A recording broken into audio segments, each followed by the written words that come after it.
Hey, this is Josh Hillis, and I'm here with Molly Galbraith. Galbraith? Galbraith, yeah. Galbraith. And I totally, I've wanted to meet her forever, and I totally want to ask you about Girls Gone Strong, what your mission is, what your vision is. Tell me about, how do you describe what you guys are up to? Yeah, absolutely. So as you said, I run Girls Gone Strong, which is a website dedicated to providing women with the best nutrition, training, health, wellness, and lifestyle information. But more than a website, really, truly, it's a movement. And I mean, if you've read anything on Girls Gone Strong, you can totally agree. There's an advisory board of experts. There's 9 women. We have Solid advisory board. We have a PhD in exercise science and nutrition who's also a registered dietitian, Dr. Cassandra Forsyth. We have a women's health physical therapist, Ann Wendell. We've got pre- and postnatal experts. We have the only female master strong first instructor in the world, Karen Smith. Right. So we've got just like the best of the best women providing information to women, which I think is so important, because for so long the only information directed at women, and I'm going to talk about this in my talk today, was coming from weight loss companies, this multi-billion-dollar industry that was preying on the insecurities of women, saying you're not enough, you're not thin enough, you're not lean enough, you're not good enough, you're not pretty enough. But for $19.99, 3 payments of $19.99, we can fix that with this pill or this powder or this gadget. And so it started 4 years ago with a group of women who just really wanted to change that. We wanted to provide women with the best information about how they can look and feel how they want to look and feel, not how we're told that we should want to look and feel. Right. And so it's been all about that. So we talk about everything from how to squat to different carb sources and what things might work best for you, to how to be more confident and feel more comfortable in your skin, to how to recover from exercise after C-section. So literally we cover the whole spectrum of best information for women from women who have been there and done that. That's awesome. So you're just talking about how to feel more confident and feel more comfortable in your skin? Yeah, absolutely. Absolutely. Say more about that. Absolutely. I could run with that all day. So a lot of women, and you probably see this with your clients, they come and they say, hey, Josh, fix this, fix this, fix this. And what they're really saying is fix this. Because they think, oh, well, if I just have a flat stomach, when I have a flat stomach, when I have this, when I can squat everything will be good. I'll love myself when I'll be worthy of love. I'll be worthy of loving myself, of love from someone else. I'll get the job I want. Everybody thinks that when they get there, wherever there is, that it'll be enough. And I've been there and done that. I've done figure competitions. I've lost my period because I've been so lean and I wasn't lean enough. I've deadlifted 341 pounds and I wasn't strong enough. Right? You think when I get there, when I deadlift 315, when I squat 225, when I can see my abs, it'll be good enough. And it's just not true, because loving yourself has to start now with where you are in this moment. And I talk a lot about striving for aesthetic and performance goals is really cool. That's super awesome. Yeah. But if you're trying to fix yourself with that, you're gonna feel broken no matter what your jean size, no matter what the scale says, and no matter how much you're squatting.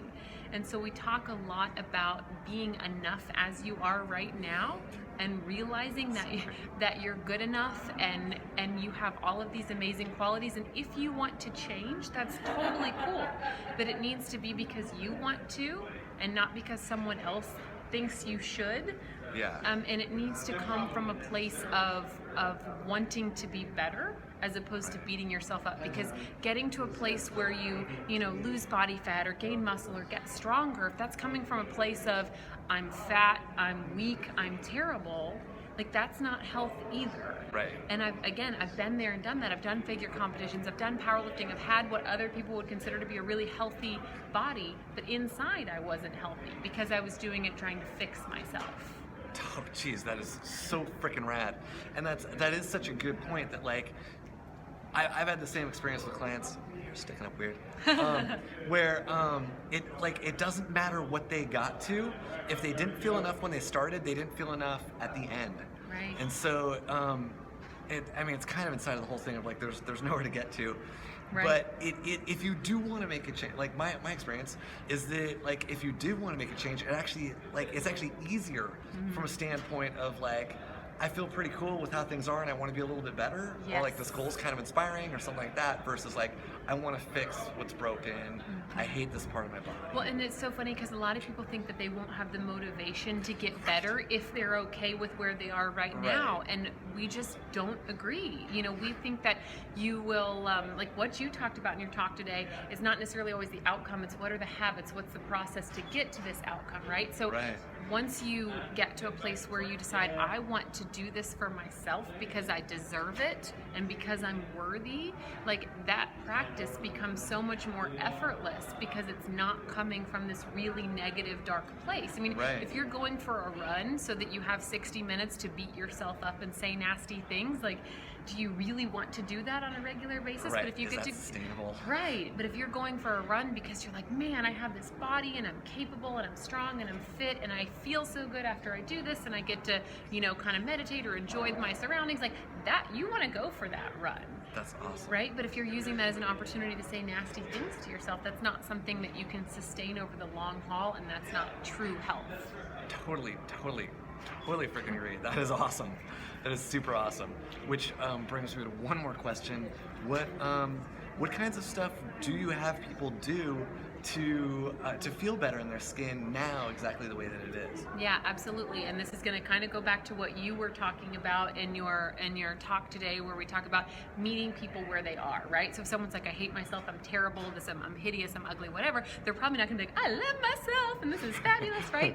So we have a woman on the advisory board named Erin Brown, and she's an amazing just like activist, and just like she's a women's autonomy activist. So it's like awesome. She's so cool. And she's like, if you can't get there, maybe you can bring it back. Like bring it back to peace. Can I have peace in my skin right now? And if you can't get there, bring it back to acceptance, and just dial it back until you get to a place that feels okay. Because if you go from just I'm so terrible to I love myself, you're not going to be able to get there. It's going to feel fake, even though faking it until you make it is still a really viable option. But we usually have people start with a mantra, because whether they realize it or not, they have a mantra, and their mantra is either I'm fat, I'm weak, I'm worthless, I'm a pig, I'm, you know, I can't do this, I'm a failure. Whatever they say to themselves over and over again is their mantra. And so to maybe change that, and again, it doesn't have to be I'm fabulous, I'm beautiful, I'm the best thing ever, but maybe I'm enough. You know, I'm enough. I deserve love. I deserve good things. Like, and again, you probably will feel like you're faking it a little bit in the beginning, but that's okay because you have to start somewhere. And so, in the coaching that we do with Girls Gone Strong, we touch on nutrition and training, and then we do mindset. So on my personal blog about a year and a half ago, I did a 28-day Love Your Body challenge. If you remember that, it was really cool, and it was an opportunity to get women to feel better about themselves no matter where they were in their journey. And it started out with them taking a quiz, and it was 10 questions. It wasn't scientific or anything. I just kind of threw up there, like, how often do you speak negatively about yourself in front of other people? How often do you speak negatively, you know, about other people to other people, right? How often are you talking smack about people? How comfortable do you feel in a bathing suit? Things like that. And out of 100, the average score was around like a 25 or 30. So if you think about that, that means on a scale of 0 to 10, how often do you think negative thoughts about yourself? 10 being never, 0 being all the time. Oh, wow. Like so like, I mean, these women were feeling absolutely terrible about themselves. So the challenge was 28 days, and it was a mantra. So they'd read a blog post, and it would be a different reason to love their body. Whether it's because your body's your home and it's the only place you have to live, like that's a pretty good place to start. To the fact that you're strong, or you're sexy, or that your body allows you to give and receive love from people that are important to you. Like, people don't think about this. They think about, I should love my body because I have abs, right? But what about the fact that, you know, you get to nurse your baby, or you get to hold your grandfather's hand? Like, what, you know, these things that are so important. Like, our bodies are so kick-ass for so many reasons. They do all those things. They do all of those things. And so it would be a mantra. It would be reading the blog post, it would be a mantra, and it would be an action step related to that. So, and people would do that for 28 days. And then at the end of the 28 days, they would take the quiz again, and they could see quantitatively how much they change. And the average score raised by about 30 points, I think. So taking women from like, most of the time I feel badly about myself, to most of the time I don't. was That's awesome. the coolest thing ever. It was really cool. So we implement that in our coaching, and so every week the women get a new blog post to read, a new mantra, and a new action step. And again, practicing it in that kind of coaching group, going through. And there will be some things I think that comes back to customizing it that resonate with people, and some things that don't, and that's totally cool. So we encourage people. So if you look up Molly Galbraith and the Love Your Body Challenge, you can see more about it. But if there's one that doesn't resonate with you, that's okay. Like, no big deal. Go back to one that does. Go back to the one that like makes you cry and washes you over with goosebumps when you read it, because that's the one. That's the one. And it's funny because you just you never know exactly what's gonna resonate with someone or not resonate with someone. Yeah, I'd write one and I'd be like, this is good, but I'm not sure how it's going to do, and then I'd get an outpouring of like, oh, this is what I needed to hear. Yeah.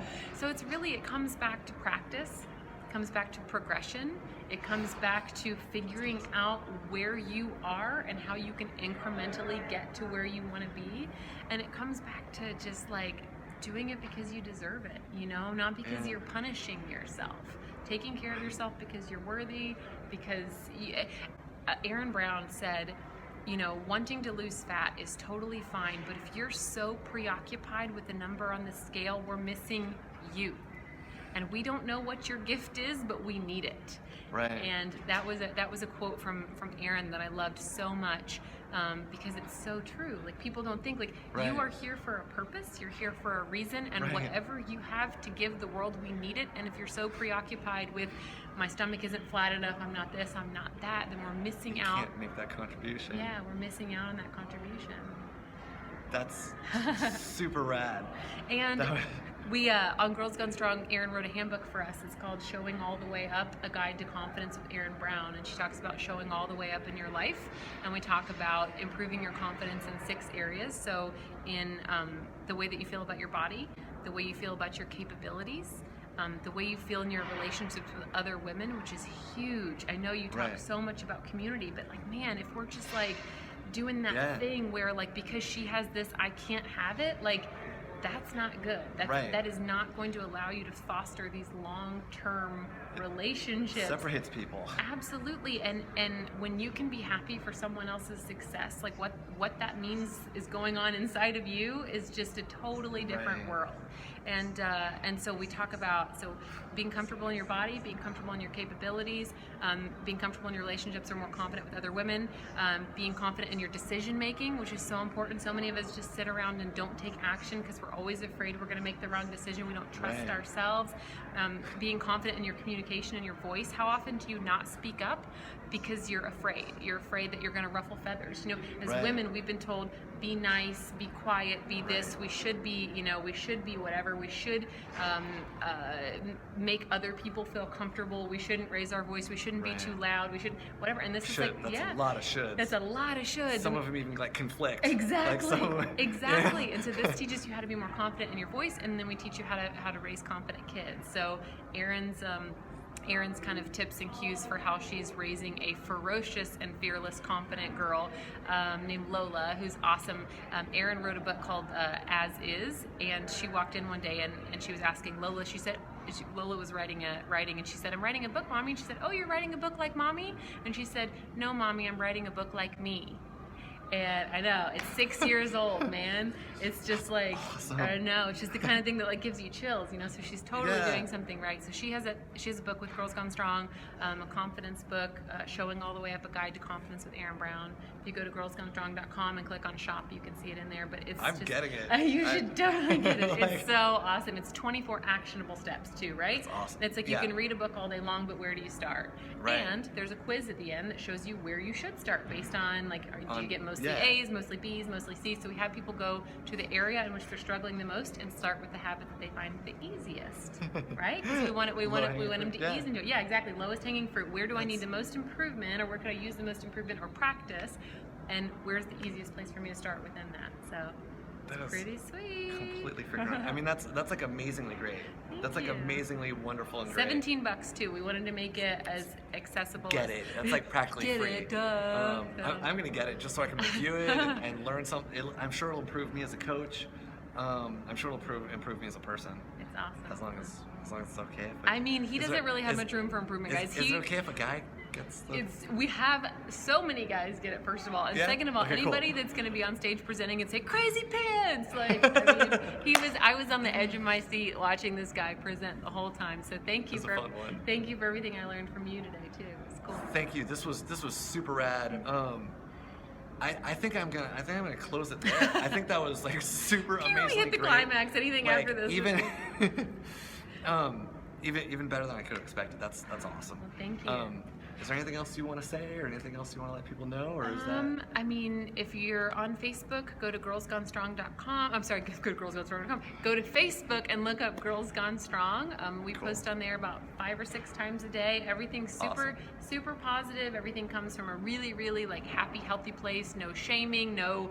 What's your excuse? None of that stuff. Everything's super positive. And then girlsgonestrong.com. We post new articles 2 to 3 times a week, so you can check us out. That's awesome. That is like, you are doing a really, really, really good thing. Thank you. Like that is, I could not recommend that community enough. And yeah, I'm gonna chew on that for a while. That is so much good stuff. Thank you for being you, and thank you for what you contribute to people. Thank you, Josh. Thanks for having me. Thanks you guys for Cool. See watching you guys. so much.